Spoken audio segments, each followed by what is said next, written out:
David Hume nació en Edimburgo en 1711. Estudió Derecho, pero se dedicó a la filosofía, como así también a la historia y a la diplomacia.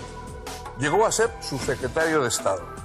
Llevó el empirismo inglés a su estadio de mayor radicalidad. Rechazó las ideas innatas y defendió una perspectiva profundamente escéptica. Proclamó que no conocemos más que nuestras propias impresiones e ideas. Dijo que la política y la ética no se basan en principios racionales, sino en la utilidad común y en el sentimiento de simpatía por el que somos capaces de ponernos en el lugar del otro.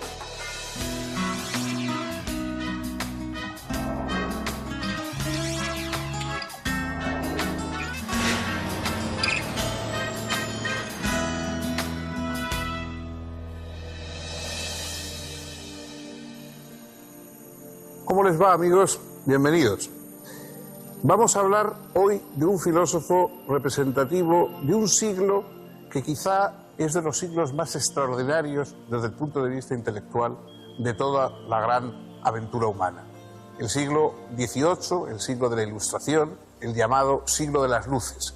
Normalmente, cuando hablamos de este siglo, lo centramos en Francia. Las grandes figuras de la enciclopedia, Voltaire, Rousseau, etc. Pero en realidad quizá la figura más individual, más notable, más destacada de este siglo tan extraordinario no era un francés, sino que fue un filósofo escocés.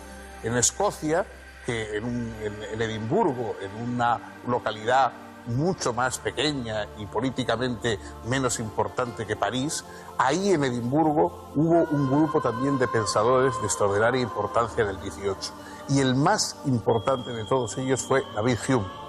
David Hume es quizá el más grande de los pensadores de habla inglesa y quizá también el más destacado y el más ilustrado de los pensadores del siglo XVIII. Hume no partió de la filosofía, llegó a la filosofía después de pasar por otras muchas cosas. Fue un abogado, fue político y llegó a ocupar puestos políticos de importancia, fue un historiador en una extraordinaria historia de Inglaterra y finalmente también fue un gran filósofo. Un filósofo que establece y prolonga las más características del pensamiento anglosajón. Ya Locke había insistido en que no podemos esperar nada de innato en cuanto a ideas y en cuanto a razonamientos, sino que todo eso lo recibimos del mundo.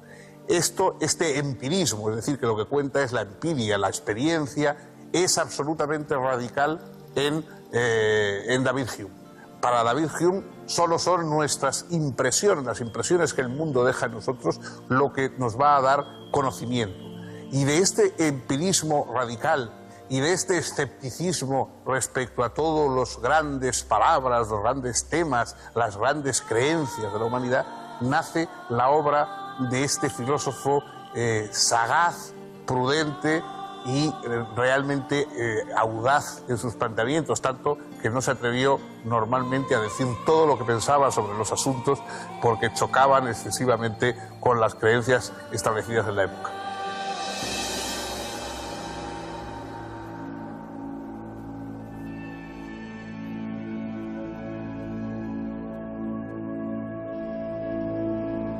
David Hume nació en Escocia, en el seno de una familia no muy rica, pero perteneciente a la nobleza. A los 2 años quedó huérfano de padre y fue criado con su madre, su hermana y su hermano mayor, quien, de acuerdo con las costumbres entonces imperantes, heredó las tierras familiares. El joven David fue destinado a la carrera de las leyes, a pesar de que sus verdaderos intereses fueran más bien literarios. Desde su infancia se dedicó a leer a los grandes autores griegos y romanos. Obtuvo, sin embargo, su título de abogado y pronto comenzó a ejercer dicha profesión en la ciudad de Bristol. Pero unos meses después, decidió vivir de su pluma y, abandonando su bufete, marchó a Francia, donde vivió a partir de 1732. Se instaló en la ciudad de La Flèche, en cuyo prestigioso colegio jesuita había estudiado René Descartes, y redactó allí su primera obra importante, el Tratado sobre la naturaleza humana. Hume creía que ese texto le iba a proporcionar fama y fortuna, pero en realidad no tuvo gran éxito. Ello lo decepcionó profundamente. En su tratado, Hume partía de la teoría del conocimiento de Locke y radicalizaba su empirismo. Criticaba allí, en efecto, ciertos principios que todavía operaban en la obra de Locke: el yo, la sustancia, la causalidad y la inducción. Para efectuar esta crítica, Hume realizaba una descripción rigurosa del conocimiento. Cuando conozco un objeto, tengo ciertas sensaciones o impresiones y ciertas ideas que son como el rastro de esas impresiones. Rastro que puede darse como recuerdo, como proyección imaginativa o como conceptualización abstracta. Las ideas son entonces representaciones mentales, de modo que a partir de las impresiones se constituyen las ideas simples y luego, con la asociación de ideas simples, tenemos las ideas compuestas o complejas. Todas las sensaciones o impresiones e ideas generan en nosotros la creencia de que realmente existe el objeto exterior que las provoca, pero en realidad, de lo único que puedo estar seguro es de que tengo una sensación o impresión, y que eso genera una creencia de que existe realmente una realidad exterior a mí que me está provocando esa sensación. Sin embargo, el objeto que conozco no es exterior, sino que está en mi conciencia, pues consiste solo en un entramado de impresiones e ideas. Si yo afirmo que mis impresiones e ideas corresponden a un objeto real, es solo por un acto de creencia. Hume dice que nos ilusionamos y creamos ciertas ideas para las cuales no hay impresiones, como por ejemplo la idea de causa y efecto, o la idea de espacio y de tiempo, o la idea de sustancia. Todas esas ideas son fundamentales para la ciencia, aunque sean ilusorias. La ciencia se apoya sobre esas ideas básicas. Sobre ellas construimos el mundo del conocimiento, aunque no haya impresiones o sensaciones que les den la validez objetiva que parecen tener. Ciertamente, hay que reconocer que el hombre no puede vivir sin una cierta creencia instintiva en la realidad, pero en el fondo, lo que entendemos por realidad se reduce a un conjunto de sensaciones. El problema que obviamente se plantea es cómo distinguir la ficción de la realidad. Hume dice que la única forma de distinguir la realidad de la ficción es por la fuerza y vivacidad de los estados del alma. Un paisaje real, presente ante nosotros, se manifiesta con mayor fuerza y vivacidad que el mismo paisaje recordado o imaginado.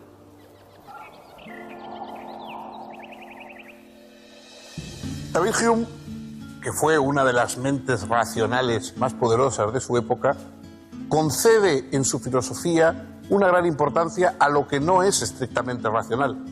Las emociones, las simpatías, los movimientos anímicos, para él son fundamentales en la vida y en la sociedad humana. Es interesante decir que frente a esa imagen estereotipada de que los grandes racionalistas siempre son fríos e incluso inhumanos, etc., hay pruebas suficientes de saber que muchos de los más exigentes talentos racionales que ha habido en la historia, al contrario, han comprendido, precisamente porque son racionales, han comprendido muy bien la importancia de la dimensión irracional en la vida humana. La idea de Hume es que todo lo recibimos del mundo que nos rodea, pero además lo recibimos de alguna forma mediado por nuestra capacidad de ser impresionado por los sentidos, por aquellas ventanas que tenemos al mundo. Todo lo que no podemos comprobar, lo que no podemos verificar, realmente no podemos decir que exista. Y empezando por lo más sorprendente, por nuestro propio yo. Nosotros, cuando hacemos esa introspección que pedía Descartes, diciendo busquemos lo subjetivo, busquemos la certeza, ese planteamiento cartesiano del pienso, luego existo. Hume discrepa de esa certeza, dice, bueno, es cierto, piensas, pero ¿por qué existes? Es decir, ¿por qué buscas un sujeto a ese pensar? ¿No podría ser el pensamiento algo sin sujeto? Cuando decimos llueve, decimos y estamos expresando algo que ocurre, pero no suponemos que haya una entidad que llueva, una entidad llamada lluvia, que digamos más allá del agua que estamos viendo caer. De la misma forma, dice Hume, tampoco podemos pensar que existe algo como un yo, como un núcleo fijo, estable, y que a partir de las impresiones, esas impresiones van quedando pegadas, digamos, van depositándose sobre ese núcleo central. Nosotros solo podemos asegurar que tenemos pensamientos, que tenemos impresiones, que tenemos sentimientos. El yo es una construcción que nosotros hacemos para sostener todas esas impresiones, pero no es algo que a lo que lleguemos directamente como llegamos al conocimiento que nos dan los sentidos. Hasta ese punto radical, hasta el cuestionamiento del yo, es lo más radical que se puede llegar en el escepticismo, llega la exigencia intelectual de David Hume.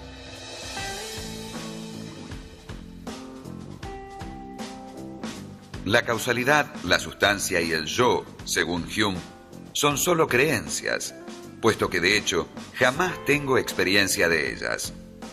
Si me atengo solo a la experiencia, debo decir que el yo se me aparece como un haz de sensaciones, como un puro fluir de actos de conciencia y no como un yo único sustancial. La idea de sustancia, por su parte, se disuelve en sensaciones que nosotros agrupamos espacio-temporalmente. Y en cuanto a la causalidad, no es más que una sucesión de fenómenos que, por hábito, tendemos a considerar necesaria. La causalidad se piensa como una conexión necesaria entre dos o más fenómenos. El fenómeno antecedente es llamado causa y el fenómeno consecuente es llamado efecto.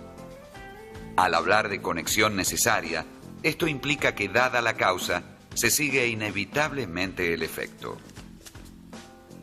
Si consideramos lo que ocurre cuando una bola de billar golpea a otra y ocasiona su desplazamiento, vemos que percibimos el movimiento de la primera bola y luego del contacto físico entre ambas, el desplazamiento de la segunda, e inferimos la relación de causa y efecto, pero no tenemos experiencia de dicha relación. Solo podemos afirmar la sucesión temporal y la continuidad espacial, pero la causalidad no. Es apenas una creencia apoyada en el hábito. Este problema de la causalidad está inmediatamente ligado al problema de la inducción. Por el hecho de que observamos un cisne blanco, 10 cisnes blancos o 1000 cisnes blancos, no podemos en sentido estricto concluir que todos los cisnes son blancos. De modo que la inducción es un método que tiene un gravísimo problema con respecto a su fundamentación. De hecho, todo intento de justificación de la inducción parte del principio de regularidad de la naturaleza, que a su vez ha sido obtenido inductivamente. Obviamente, este análisis de Hume desemboca en un escepticismo radical. Todo el conocimiento científico se apoya, según él, en meras creencias. Las únicas certezas que me son permitidas son, por un lado, las que derivan de la descripción de mis impresiones y su relación con mis ideas, y por otro, las que se manifiestan en las relaciones cuantitativas de las matemáticas. Los dos primeros libros del Tratado de la Naturaleza Humana, escrito en 1737, fueron publicados en 1739. El tercero en 1740. Hume retornó a Gran Bretaña y estuvo algún tiempo en lugares de campaña y en Londres, hasta que al final retornó a Edimburgo. Luego, entre 1741 y 1742, mientras vivía con su madre y su hermano, Hume publicó sus ensayos sobre moral y política, que le dieron cierto inesperado éxito intelectual y material.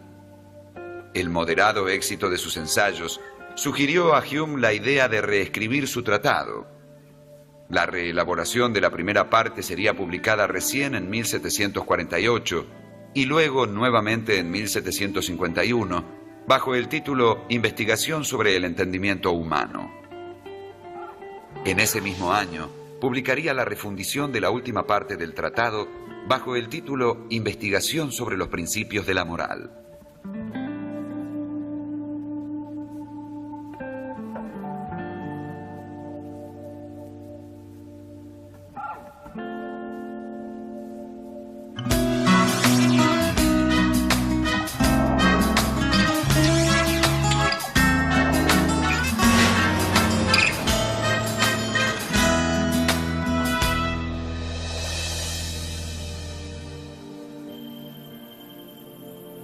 En el mundo de la reflexión práctica, David Hume atacó por dos frentes fundamentales. Digo atacó porque fue en contra de creencias muy veneradas, establecidas en ámbitos tan importantes como el de la ética y de la religión. En el campo de la ética descarta toda sublimidad en cuanto a la motivación de nuestra conducta. No estamos movidos por algún tipo de ideal o de sentimiento elevadísimo, sino por algo tan sencillo, pero por otra parte tan vigoroso, como es la simpatía que sentimos por nuestros semejantes. La palabra simpatía es igual que la palabra compasión, es decir, padecer con, sentir con los otros. Los seres humanos nos parecemos muchos unos a otros. Si vemos a alguien reír, sentimos un cierto movimiento que nos hace sonreír a nosotros también. Si vemos a alguien llorar, sentimos una cierta angustia. Los seres humanos estamos hechos para parecernos unos a otros, porque además es lo más útil. Entonces la ética no es un mecanismo sublime que nos eleva por encima de nuestras necesidades. Es el reconocimiento de esas necesidades y de que solo pueden satisfacerse cuando estamos viviendo en compañía de los demás. Ven ustedes que hay un rebajamiento de las exaltaciones éticas que había habido en ocasiones hasta entonces. Y no digamos en el campo de la religión.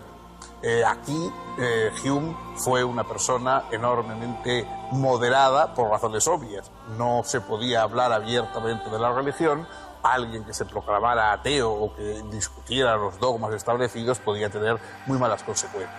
Sin embargo, él escribe una historia natural de la religión en que analiza la religión como si fuera cualquier otro tipo de fenómeno, algo que nace en la sociedad y que va desarrollándose sin ningún tipo de ayuda sobrenatural, sino simplemente como una forma de pensar que evoluciona con la historia humana.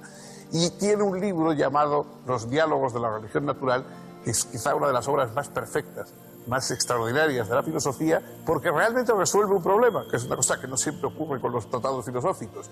El problema de esa argumentación que hace a Dios necesario para producir el mundo, para crearlo, para darle un fin, etcétera, esa doctrina es desmontada de una manera magistral y definitiva en el diálogo de Hume. Digo definitiva a pesar de que siglos más tarde resurjan todavía hoy algunos ilusos para oponer supuestas doctrinas del diseño inteligente y creacionismos parecidos a las doctrinas más materialistas de la evolución que explican nuestro lugar en la Tierra.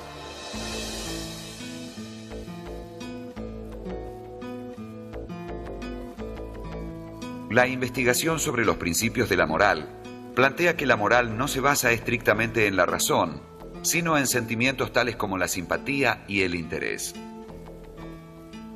No se trata, pues, de una ética esencialista que parta de principios racionales absolutos, sino de una ética convencionalista que parte de cualidades agradables a todos.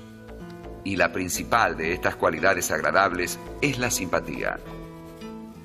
El fondo de toda organización política y de toda reunión entre los hombres es este sentimiento de simpatía que no solamente fundamenta nuestros juicios morales y lo que es bueno y lo que es malo, sino que al mismo tiempo determina la condición política del hombre y el reunirse en sociedad con otros. Los ensayos y la reelaboración del tratado dieron a Hume un discreto reconocimiento, pero a la vez le hicieron fama de escéptico y ateo. Por ese motivo, ya en 1745 se le negó una cátedra en la Universidad de Edimburgo. Hume necesitaba, pues, un trabajo, y lo encontró, primero como preceptor del marqués de Annandale y luego como secretario del general St. Clair en una frustrada expedición al Canadá contra los franceses. La aventura le valió a Hume el ingreso en la vida diplomática. Fue secretario de embajada en varias ciudades europeas, entre ellas La Haya, Viena y Turín. Volvió a su ciudad natal y en 1751 trató nuevamente de obtener una cátedra en la universidad, esta vez con el respaldo de su amigo, el economista Adam Smith. Pero otra vez fue rechazado en virtud de sus opiniones religiosas. En 1752 obtuvo un puesto muy importante en la biblioteca de Edimburgo. Eso le dio una tranquilidad económica muy grande, y entonces se dedicó de lleno a la elaboración de sus obras de historia de Inglaterra. Las obras históricas de Hume aumentaron su prestigio. De hecho, hasta principios del siglo XIX, Hume sería más reconocido como historiador que como filósofo. En 1756, publicó 2 volúmenes que abarcaban el período desde Jaime I hasta la Revolución de 1688. En 1759, apareció la historia de la Casa de Tudor. Y en 1761, la historia inglesa desde la invasión de Julio César hasta Enrique VII. En este lapso, solo publicó una obra filosófica, sus 4 disertaciones, que incluía un estudio sobre la historia natural de la religión y que fue publicada en 1757. Hume expresa que los testimonios contrarios a las leyes naturales son menos creíbles que las propias leyes naturales, y que entonces uno está llevado a dudar de los testigos de milagros. Y al criticar el testimonio sobre los milagros, desaparece toda posibilidad de fundar la religión sobre lo sobrenatural. Aunque Hume evita hacer ataques directos a la Iglesia anglicana, parece evidente que es escéptico respecto de toda forma de religión y que tolera la religión con tal de que no moleste a la libertad de pensamiento. En 1763 va a París como secretario de embajada. Allí cultivó la amistad de algunos de los enciclopedistas e iluministas franceses más importantes. Se lo recibió como una figura relevante y Voltaire alabó su obra histórica sin reticencias. Incluso comenzó a llamarlo, sin ironía, Saint David. Cuando volvió a Inglaterra en 1766, llevó con él al filósofo ginebrino Jean-Jacques Rousseau. Lo alojó en su casa y trató de conseguirle una pensión vitalicia, pero el difícil carácter de Rousseau produjo una pronta ruptura. Rousseau volvió a Francia. Entre 1766 y 1769, Hume vivió en Londres, ocupando un cargo de subsecretario de Estado. Luego decidió regresar a Edimburgo y retirarse de la vida pública. Para su sorpresa, comprobó al llegar a Escocia que se había convertido en una figura famosa. Pocos años después de su regreso a Edimburgo, los médicos le diagnosticaron una enfermedad intestinal y le advirtieron que era terminal. Hume entonces realizó una gran cena para todos sus amigos, en el que sería su último acto público. Murió en su casa el 25 de agosto de 1776. Antes de fallecer, tuvo tiempo aún de escribir cartas de despedida y de redactar una breve autobiografía que se publicaría póstumamente.